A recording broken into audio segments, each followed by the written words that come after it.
welcome to my vlog. Today, I'm going to be talking about episode 5 of season 16 of Deadliest Catch. And in this episode, there's one boat that is going to be...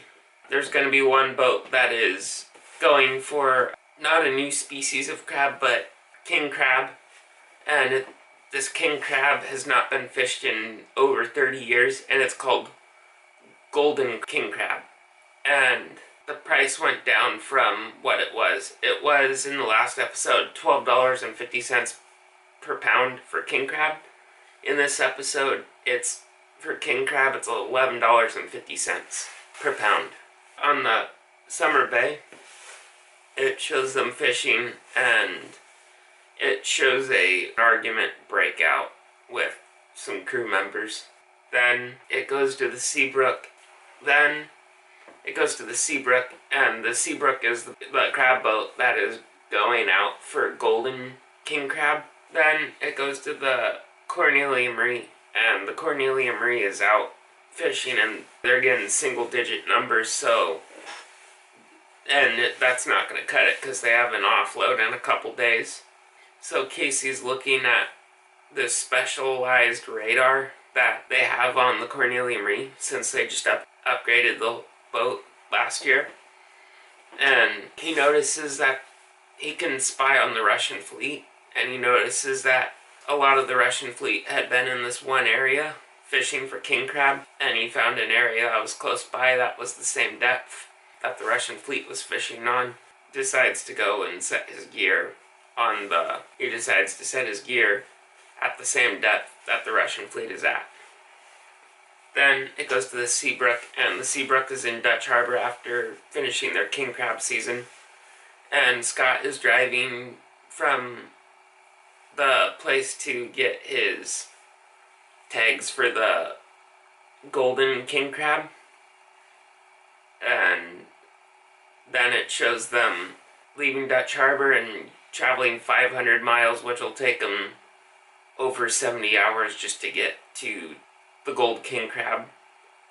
So then it goes to the summer bay and port engine fixed, and he has his mechanic down there working on it, and he gets the okay to start the engine up, and they start it up, and Wild Bill has to kind of limp the engine, and they're on really good numbers. They're getting anywhere 24 to 40 some king crab per pot. So then it goes to the Cornelia Marie, and the Cornelia Marie is setting their pots at the same depth that the Russian fleet is on. Then it goes to the SeaBrooke. The SeaBrooke is they're setting their gear on the golden king crab grounds, and they get it set.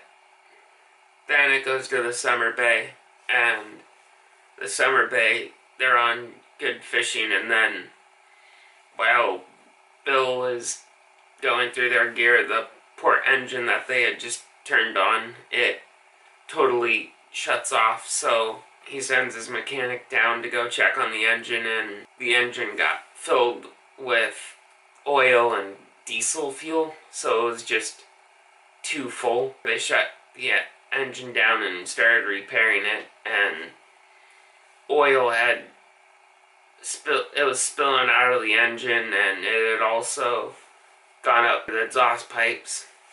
It was coated all over it, and the exhaust pipes are 100 plus degrees, so Wild Bill had one crew member up on the back of the wheelhouse checking the exhaust pipes to make sure there was no fire, because if the oil gets lit on fire and diesel gets lit on fire, he's gonna have a big fire on the boat, and that will not be good.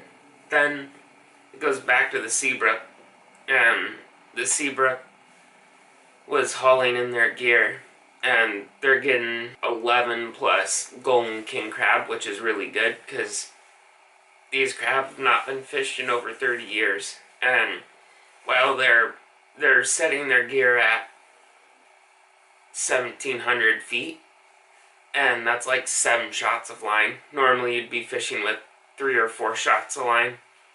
So while they're pulling a pot up, the current's really ripping down below, so it's giving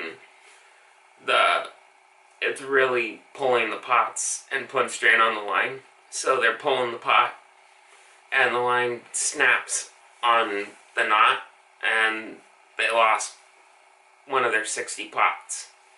Then it goes to the Cornelia Marie, and they had set their gear, and now they're going to retrieve their pots, and they get their first pot at the depth that the Russians are fishing at, and they haul the pot in, and it's filled halfway full, and I've not seen a pot that full of king crab since Jonathan was fishing on the Time Bandit.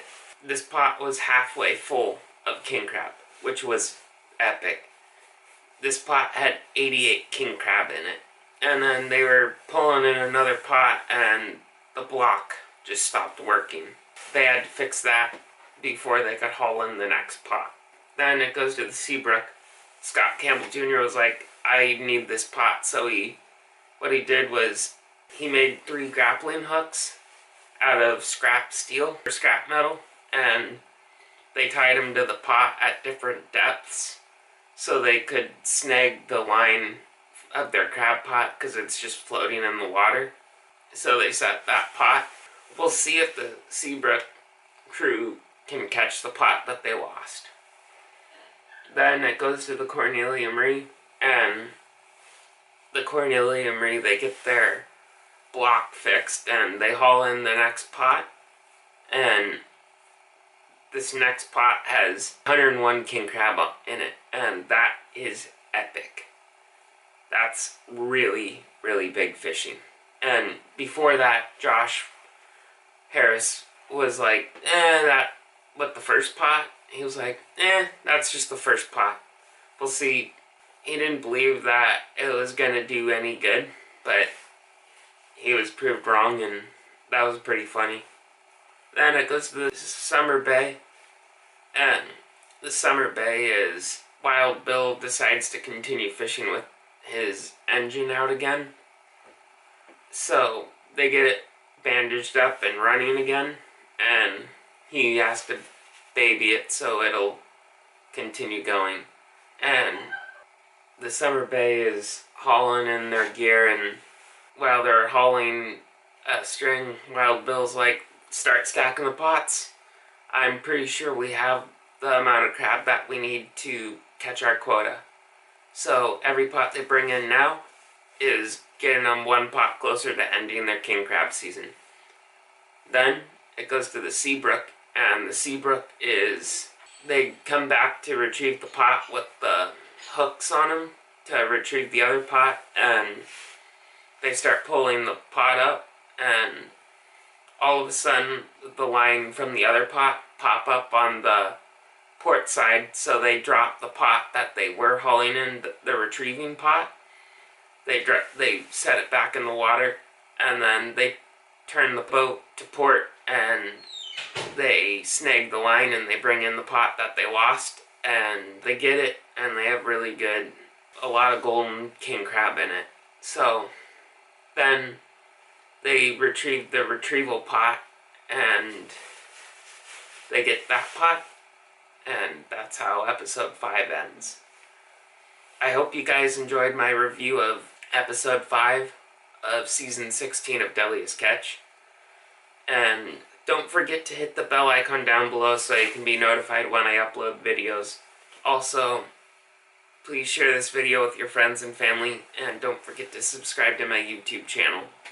And thank you guys for watching, and if you ain't dreaming, you ain't living. Don't forget to dream big.